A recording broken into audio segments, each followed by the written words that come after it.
This video will talk about how to fix Snapchat loading problem. So the answer is easy. Just go to the settings and then scroll down to the apps section, and then go to the search and search Snapchat, and next go to the storage, and here you will find this clear cache option. Click on it.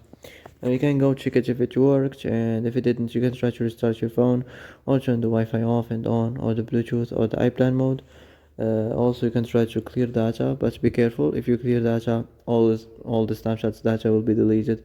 This includes all files, the settings, the accounts, the databases, etc. So be careful if you wanna clear your data.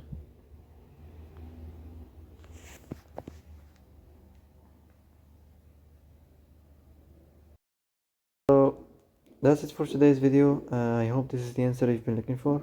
If you like this video, don't forget to like and subscribe, and see you in the next video.